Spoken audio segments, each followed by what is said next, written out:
آپ سن رہے ہیں کتاب تلاش، باب نمبر 10، گلاب کا پھول۔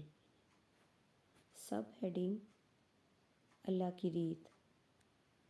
صاحبو، اللہ نے خود اس ریت کو اپنا رکھا ہے۔ ڈال ڈال سے، پات پات سے، ذرے ذرے سے جھانک رہے ہیں، لیکن سامنے پڑے پر دھیان نہیں جاتا۔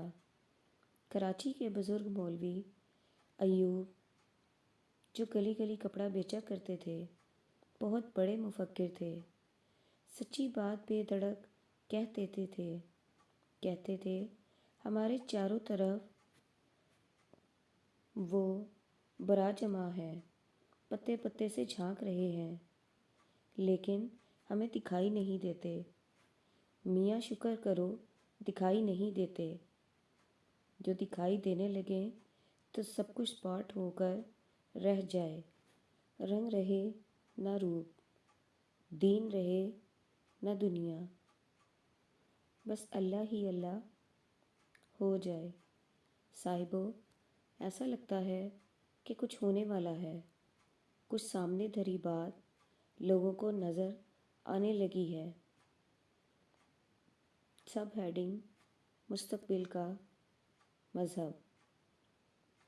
خبریں آ رہی ہیں کہ یورپ میں لوگ تھڑا تھڑ مسلمان ہوتے جا رہے ہیں۔ یہ خبریں حیرت انگیز ہیں، اس لیے کہ یورپ اور امریکہ میں عرصہ دراز سے اسلام کے خلاف بڑی متعصب رائے عامہ پائی جاتی ہے، اور وہاں کی لائبریریوں میں مذہب کے متعلق وافر لٹریچر موجود ہے، ماں سوائے اسلام کے۔ اس کے باوجود لوگ دھڑا دھڑ مسلمان ہوتے جا رہے ہیں۔ 9994 کا نوائے وقت ہی لے لیجئے۔ اس میں انگریزی خبروں کے صفحے میں ایک خبر درج ہے، جسے نوائے وقت نے دی نیوز سے نقل کیا ہے، اور دی نیوز نے لندن کے سنڈے ٹائم سے لیا ہے۔ خبر تو لمبی ہے، لیکن اس کا پہلا پیراگراف ملاحظہ ہو۔ London: Thousands of British women were becoming Muslims in a trend that has baffled feminists and caused concern to Christians. Of an estimated 10,000 British converts to Islam over the past decade, most are single, educated women. Doctors, college lecturers, and lawyers have converted to the religion that is traditionally seen as being oppressive to women, says a report in the Sunday Times. صاحبو، یہ جو میں نے کہا ہے کہ ایک بہت بڑا بھید کھل گیا ہے، روز بروز کھلتا جا رہا ہے، کہ ساری دنیا کے پڑھے لکھے سمجھدار لوگوں نے جان لیا ہے کہ مستقبل قریب میں اسلام کے سوا کوئی مذہب قابل قبول نہ ہوگا۔ یہ بات صرف میں ہی نہیں کہہ رہا۔ میری کیا حیثیت ہے کہ اتنی بڑی بات کہہ دوں؟ دنیا کے بڑے بڑے باحیثیت عالم نو مسلم یہ بیانات دے رہے ہیں۔ مثلاً چند ایک بیانات سے مختصر اقتباسات پیش کرتا ہوں۔ سب ہیڈنگ: جاپان کے مسٹر موری۔ ان کا اسلامی نام علی محمد موری ہے۔ انہوں نے 1960 میں اسلام قبول کیا تھا۔ لکھتے ہیں، میں پورے وثوق سے کہتا ہوں کہ دنیا کو اسلام کی جتنی ضرورت آج ہے، شاید پہلے کبھی نہ تھی۔ اگر دنیا اسلام کی نعمت کو قبول کر لے تو سرزمین ارضی امن و راحت کا لازوال نمونہ بن سکتی ہے، اور دکھوں اور بلاؤں میں گھرا ہوا یہ قرہ باغ جنت میں تبدیل ہو سکتا ہے۔ سب ہیڈنگ: امریکہ کے نامور مفکر اور اہل قلم پروفیسر پینل۔ ان کا اسلامی نام عبداللہ پینل ہے۔ لکھتے ہیں، سچ تو یہ ہے کہ موجودہ سائنسی دور میں اسلام ہی ایک ایسا مذہب ہے جو ترقی یافتہ دنیا کا ساتھ دے سکتا ہے۔ سب ہیڈنگ: امریکہ کے مسٹر مفر۔ ان کا اسلامی نام سلیمان شاہد مفر ہے۔ ایک بڑے پرجوش پادری تھے۔ اسلام قبول کرنے کے بعد انہوں نے ایک بیان میں کہا، حقیقت یہ ہے کہ امریکہ کے ہر باشندے کو اسلام کی صحیح صورت دکھانے کی ضرورت ہے۔ آج تک مغرب میں اسلام کو اس کی حقیقی شکل میں نہیں دکھایا گیا۔ یہاں لوگ عیسائیت اور یہودیت ایسے بے جان مذاہب سے اکتائے بیٹھے ہیں، مگر انہیں کوئی راستہ دکھائی نہیں دے رہا۔ اب وقت آ گیا ہے کہ اسلام کی دعوت حکمت اور جرأت سے دی جائے۔ تب یہ امر یقینی ہے کہ مغرب کا مستقبل اسلام سے وابستہ ہے۔ سب ہیڈنگ: جرمنی کے ڈارک واٹر موسک۔ ان کا اسلامی نام سیف الدین ہے۔ کٹر رومن کیتھولک تھے۔ مذہب سے بے حد شغف تھا۔ پادری بن کر زندگی بسر کرنے کا فیصلہ کر چکے تھے۔ اپنے بیان میں لکھتے ہیں، قرآن کے بارے میں میری رائے ہرگز اچھی نہ تھی۔ کھولا تو دل و دماغ پر نفرت اور حقارت کے جذبات مسلط تھے۔ ارادہ یہ تھا کہ اس کے موضوعات کی خوفناک غلطیوں، مضحکہ خیز تضادات، بے بنیاد اوہام اور کفریات کی نشاندہی کروں گا، لیکن جوں جوں میں قرآن پڑھتا گیا میرا دل اس کی سچائی سے مسحور ہوتا گیا اور بالآخر میں نے اسلام قبول کر لیا۔ میں پورا یقین رکھتا ہوں کہ جو شخص بھی قرآن کو سمجھ کر پڑھے گا وہ اسلام قبول کر لے گا انشاءاللہ۔ سلامت طبع رکھنے والا غیر متعصب شخص قرآن کو پڑھ کر بے دینی کے اندھیروں میں رہ سکتا ہی نہیں۔ سب ہیڈنگ: انگلستان کے ایچ ایف فیلوز۔ برطانیہ کے شاہی بیڑے میں ملازم تھے۔ اپنے بیان میں لکھتے ہیں، اسلام ایک مرتبہ پھر بیدار ہو رہا ہے۔ یہ چیز ثابت ہوتی جا رہی ہے کہ صرف اسلام ہی عہد حاضر کے تقاضوں کو ساتھ لے کر انسان کی رہنمائی کر سکتا ہے۔ باقی سارے مذاہب اور نظریے اپنی حیثیت کھو چکے ہیں۔ سب ہیڈنگ: انگلستان کے ڈاکٹر شیلڈرک۔ اسلامی نام خالد شیلڈرک ہے۔ 17 سال کی عمر میں اسلام قبول کیا۔ انہوں نے دیکھا کہ عیسائی مصنفین بے وجہ اور بے ضرورت اسلام کی تضلیل کے در پہ ہیں۔ اس پر انہیں خیال آیا کہ وہ اسلام سے اس قدر خائف کیوں ہیں۔ وجہ جاننے کے لیے انہوں نے اسلام کا مطالعہ کیا۔ اس مطالعے کا نتیجہ یہ نکلا کہ انہوں نے جان لیا کہ عیسائی اور یہودیوں نے مل کر اسلام کے خلاف سازش کر رکھی ہے۔ چنانچہ انہوں نے اسلام قبول کر لیا اور کہا، آج کون انسان ایسا ہوگا جو متبت کا بھکشو بن کر در بدر بھیک مانگتا پھرے، یا یسوع کی طرح دشت نوردی میں زندگی بسر کر دے۔ آج اسلام جیسے مذہب کی ضرورت ہے جو انسان کو زندگی کی باوقار اور منفرد راہیں دکھائے۔ میں یقین سے کہتا ہوں کہ انشاءاللہ ایک دن تمام دنیا اسلام کا پرچم تھام لے گی۔ صاحبو، یہ چند بیانات ڈاکٹر عبدالغنی فاروقی کی کتاب ہم کیوں مسلمان ہوئے سے اخذ کیے گئے ہیں۔ ڈاکٹر صاحب نے اس کتاب میں 85 نو مسلموں کے بیانات شائع کیے ہیں۔ سب ہیڈنگ: عجیب و غریب قصے۔ پرانے مذہبوں نے تخلیق کائنات کے متعلق عجیب و غریب قصے رائج کر رکھے تھے۔ کوئی کہتا دیوتاؤں نے ایک انڈا بنایا تھا، پھر اس انڈے کو چھوڑ دیا، اوپر کا حصہ آسمان بن گیا اور نچلا زمین۔ کوئی کہتا کہ اوپر زبردست آگ سلگ رہی ہے، ہمیں اس آگ سے بچانے کے لیے دیوتاؤں نے آسمان کی ڈھال بنا کر ہمارے اوپر پھیلا دی ہے تاکہ ہم محفوظ رہیں۔ اس ڈھال میں جگہ جگہ سوراخ ہیں، ان سوراخوں سے اوپر کی آگ کی جھلکیاں ہمیں دکھائی دیتی ہیں اور ہم سمجھتے ہیں کہ تارے ٹمٹما رہے ہیں۔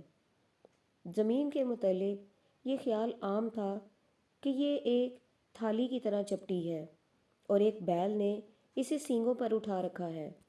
جب کبھی بیل پاسا پلٹتا ہے تو زمین ہلتی ہے اور بھونچال آ جاتا ہے۔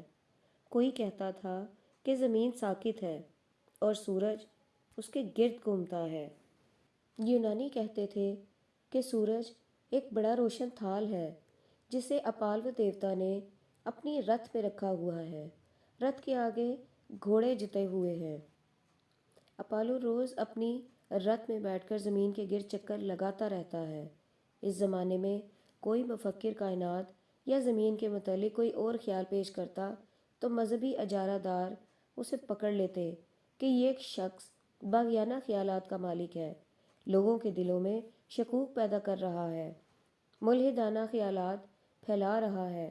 اس پر باقاعدہ مقدمہ چلایا جاتا، اسے مذہبی پروہتوں کے کورٹ میں پیش کیا جاتا، اسے یا تو سنسار کر دیا جاتا یا قتل کر دیا جاتا یا زہر دے دیا جاتا۔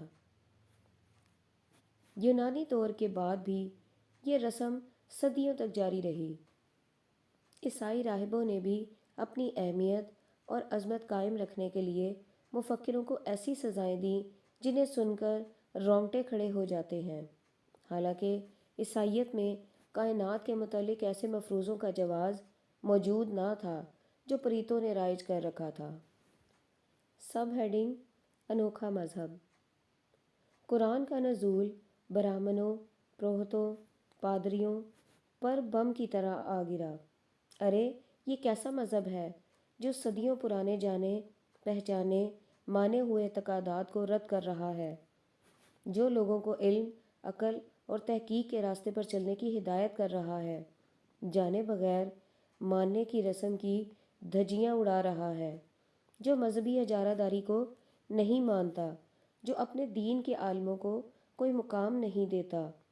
دنیا بھر کے برہمنوں، پروہتوں اور پادریوں کو اپنی اجارہ داری خطرے میں پڑتی نظر آئی، خصوصاً پادریوں کو۔ ان دنوں پادریوں اور راہبوں کی حکومت تھی۔ وہ اتنے طاقتور تھے کہ بڑے بڑے بادشاہوں سے ٹکر لینے سے نہیں گھبراتے تھے، لوگوں پر حکومت چلاتے تھے۔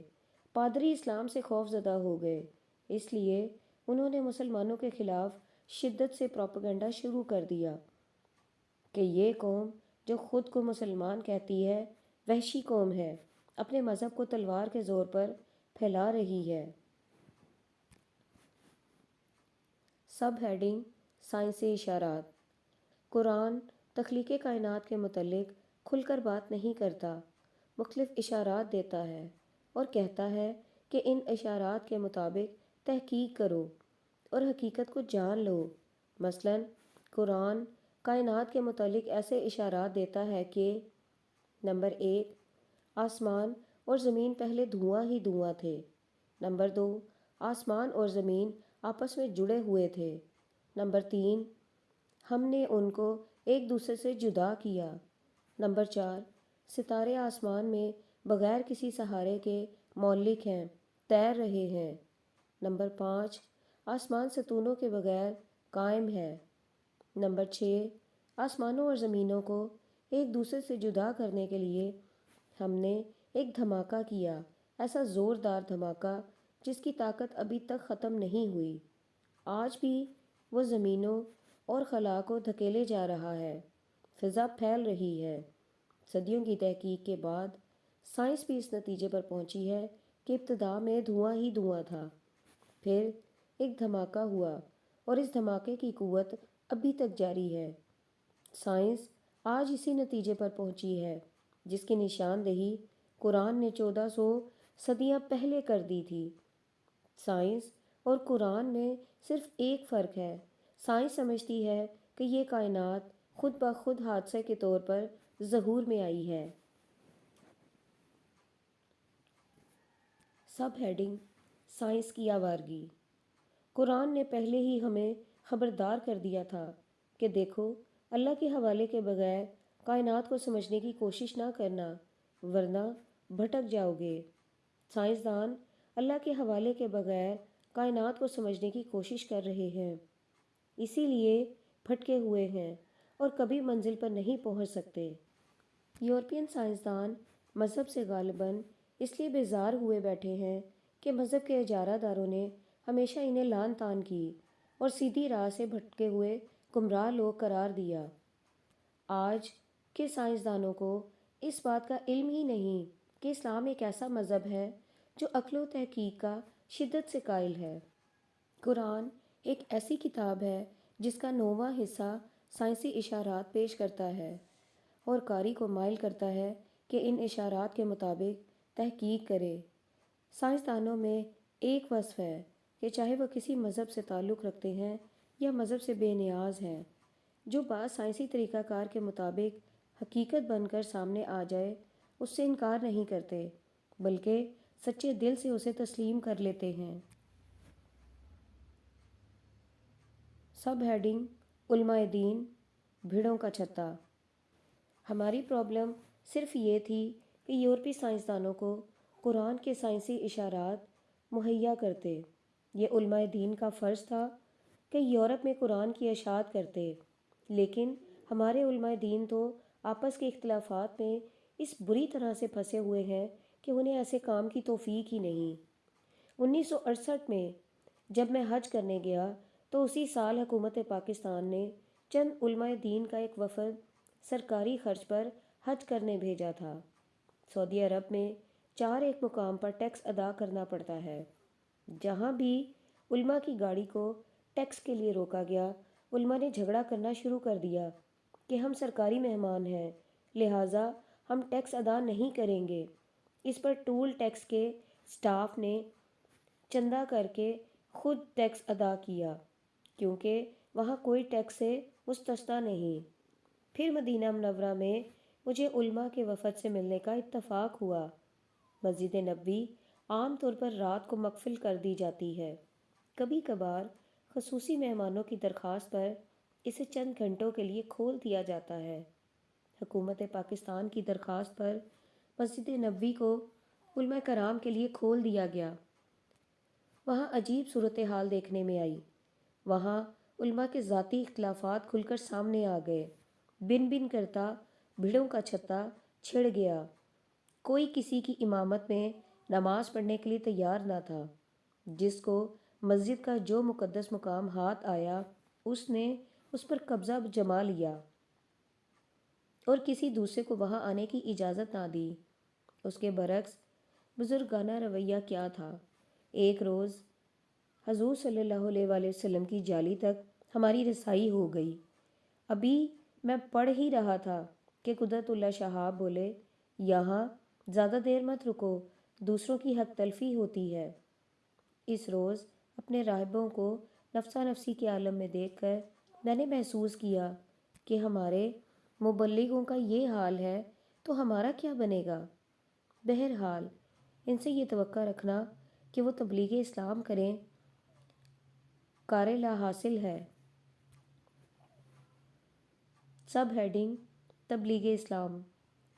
ہمارے ہاں تبلیغ اسلام کے لیے بہت سی جماعتیں کام کر رہی ہیں۔ مجھے آج تک سمجھ میں نہیں آیا کہ ان کے ذہن میں تبلیغ اسلام کا کیا مفہوم ہے۔ عام طور پر دیکھنے میں آیا ہے کہ تبلیغی لوگ کچے مسلمان بنانے کی کوشش میں مصروف رہتے ہیں۔ وہ نماز رائج کرنے کی تبلیغ کرتے ہیں۔ ہمارے محلے کی مسجد کے لوگ اتنی بڑی بڑی داڑھیاں لگائے، عبائیں پہنے سال میں 1-2 بار محلے میں گھر گھر جاتے ہیں، دروازہ بجاتے ہیں اور صاحب خانہ کو دعوت دیتے ہیں کہ وہ مسجد میں آ کر نماز پڑھا کریں۔ وہ سمجھتے ہیں کہ نماز پڑھنے سے بندہ پکا مسلمان ہو جاتا ہے۔ میں مانتا ہوں کہ نماز شریعت کا ایک اہم رکن ہے، لیکن انہوں نے اسلام کو داڑھی رکھنے، تسبیح چلانے اور نماز پڑھنے تک محدود کر رکھا ہے۔ درپردہ ان کا مقصد یہ ہے کہ مسجد مرکز بن جائے اور مولوی صاحب کی اہمیت اجاگر ہو۔ سب ہیڈنگ سائنسدانوں سے مشورے۔ چاہیے تو یہ کہ قرآن میں جتنے بھی سائنسی اشارات ہیں سب کو ایک جگہ جمع کر کے بڑے بڑے سائنسدانوں کو بھیج دیے جائیں اور ان سے درخواست کی جائے کہ ان کے بارے میں آپ کی کیا رائے ہے۔ یہ طرز عمل قرآن کے حکم کے عین مطابق ہے۔ قرآن کہتا ہے اگر بات تمہاری سمجھ میں نہ آئے تو ان سے پوچھ لو جو جانتے ہیں۔ حال ہی میں سعودی عرب کے شہر ریاض میں دو بھائیوں نے فیوٹس کے متعلق قرآن پاک میں جو کچھ لکھا ہوا ہے وہ اکٹھا کیا اور دور حاضر میں فیوٹس کے اسپیشلسٹ ایک غیر مسلم سائنسدان کو بھیج دیا۔ اس سائنسدان کا نام تھا Keith Moore. Keith Moore university of Toronto میں پروفیسر تھا۔ اس نے فیوٹس پر بڑا کام کیا تھا اور بہت سی کتابیں لکھی تھیں جو ٹیکسٹ بک کے طور پر پڑھائی جا رہی تھیں۔ دونوں بھائیوں نے کیتھ مور کی ہر طریقے سے مدد کی، عربی الفاظ کا مفہوم سمجھایا۔ دراصل کیتھ کے لیے ایک مشکل آن پڑی۔ قرآن میں لکھا ہے کہ ابتدائی دور میں فیوٹس ایک چھوٹی سی جونک کی طرح ماں کے رحم کی دیوار سے چپکا ہوتا ہے۔ کیتھ نے کبھی جونک نہ دیکھی تھی، اس لیے زولوجی کے محکمے میں گیا۔ وہاں جا کر اس نے جونک دیکھی، اس کی تصویریں کھینچیں۔ کیتھ کہتا ہے میں تو حیرت زدہ رہ گیا کیونکہ قرآن نے فیوٹس کی جو تصویر کھینچی تھی وہ صحیح تھی، حقیقت کے عین قریب تھی۔ اس کے بعد کیتھ نے اپنی تمام تصنیفات پر نظر ثانی کی اور فیوٹس کی نئی تصویر کتابوں میں شامل کی۔ جب کیتھ نے ٹورنٹو میں اس کے متعلق بیان دیا تو ایک ہلچل مچ گئی۔ پڑھے لکھے ریسرچ کے پروفیسر بے حد حیران ہوئے۔ اخباروں میں خبریں چھپیں، جلی سرخیوں میں، لیکن اخباری لوگ اخباری ہی ہوتے ہیں۔ انہوں نے جو سرخی چھاپی وہ ان کی ذہنیت کی مظہر تھی۔ انہوں نے لکھا surprising thing found in ancient prayer book. اخبار والے بھی سچے تھے۔ انہوں نے سمجھا کہ قرآن ایک مذہبی کتاب ہے اور مذہبی کتاب میں یا تو نمازیں ہوتی ہیں یا دعائیں۔ سب ہیڈنگ قرآن مذہبی کتاب نہیں۔ کینیڈا کے اخبار نویسوں کا قصور نہیں، قصور ہمارا ہے کہ ہم آج تک اہل مغرب کو اتنی سی بات نہیں بتا سکے کہ قرآن کیسی کتاب ہے۔ وہ مسلمانوں سے نہیں، بنی نوع انسان سے مخاطب ہے۔ صاحبو، میں شرمندگی محسوس کر رہا ہوں اس بات پر کہ ایک نو مسلم گورے نے مجھے قرآن سے متعارف کیا۔ ہمارے ہاں قرآن پر سینکڑوں کتابیں موجود ہیں، لیکن یا تو وہ ایسے عالمانہ انداز میں لکھی گئی ہیں کہ ماڈرن ذہن کو اپیل نہیں کرتی، یا ان کا بیان اس قدر جذباتی ہے کہ وہ ماڈرن ذہن پر الٹا ری ایکشن پیدا کرتی ہیں۔ سب ہیڈنگ تبلیغ۔ سارا قصور ہماری تبلیغ کا ہے۔ ہم میں وہ مشنری اسپرٹ نہیں جو عیسائی مبلغوں میں ہے۔ وہ اپنی ساری زندگی تبلیغ کے لیے وقف کر دیتے ہیں، دور دراز اجنبی ملکوں میں جا کر رہتے ہیں، عوام میں گھل مل جاتے ہیں، مذہب کی بات نہیں کرتے، تقریریں نہیں جھاڑتے، بحثیں نہیں کرتے، مناظرے نہیں کرتے، صرف لوگوں کی خدمت کرتے ہیں، بیماروں کو دوا دیتے ہیں، مایوسوں کو امید دلاتے ہیں، دکھیوں کے دکھ بانٹتے ہیں، نیچ ذات والوں کو مساوات دیتے ہیں، پاس بٹھاتے ہیں، اپناتے ہیں۔ ان کے برتاؤ کا لوگوں پر اتنا خوشگوار اثر پڑتا ہے کہ لوگ خود بخود عیسائیت قبول کر لیتے ہیں۔ دراصل یہ طریقہ کار صوفیوں کا تھا جو عیسائیوں نے اپنا لیا ہے۔ صاحبو، میں بھی احمق ہوں جو تبلیغ کی بات کر رہا ہوں، جب اصل ہی راہزنوں کے ہاتھ میں لٹ رہا ہے تو منافع کی بات کیا کرنا۔ ہمارے راہبر خود اسلام کو مسخ کر رہے ہیں، اسے ریچول بنا رہے ہیں۔ انہوں نے اسلام کو جسم کی شکل دے رکھی ہے، روح کو نظر انداز کر رکھا ہے۔ ان کا تبلیغ کا انداز جارحانہ ہے، ان میں شدت ہے۔ وہ حکم چلاتے ہیں، حالانکہ قرآن کی سب سے بڑی خوبی یہ ہے کہ وہ حکم نہیں چلاتا، اتھارٹیرین نہیں۔ مذہب کے معاملے میں ہمارے مبلغ جذباتی ہیں۔ وہ سمجھتے ہیں کہ مذہب کے معاملے میں جذباتی ہونا ایک وصف ہے۔ سب ہیڈنگ شدت۔ میں بھی عقیدت میں جذباتی ہونے کو ایک وصف سمجھا کرتا تھا۔ میں سمجھتا تھا کہ جذباتیت میں محبت ہے، لگن ہے، خلوص ہے۔ میرے بابا مجھے منع کرتے تھے۔ وہ کہتے تھے، دیکھ مفتی، عقیدت نہ پال، عقیدہ پال۔ جواب میں کہتا، میرے اندر تو عقیدت ہی ہے، عقیدہ نہیں۔ وہ کہتے، تو پھر حضور اعلیٰ صلی اللہ علیہ وآلہ وسلم سے عقیدت لگا، عقیدہ خود سنور جائے گا۔ ان دنوں میرے بابا کے ایک دوست تھے، بڑے بزرگ تھے۔ وہ مجھے بہت پسند تھے۔ ان میں بڑا جذبہ تھا، رنگ تھا۔ حضور صلی اللہ علیہ وآلہ وسلم سے والہانہ عشق تھا۔ کھل کر بات کر دیتے تھے، بزرگوں کی طرح پہیلیاں نہیں بجھواتے تھے۔ ایک روز میں نے اپنے بابا سے بات کی۔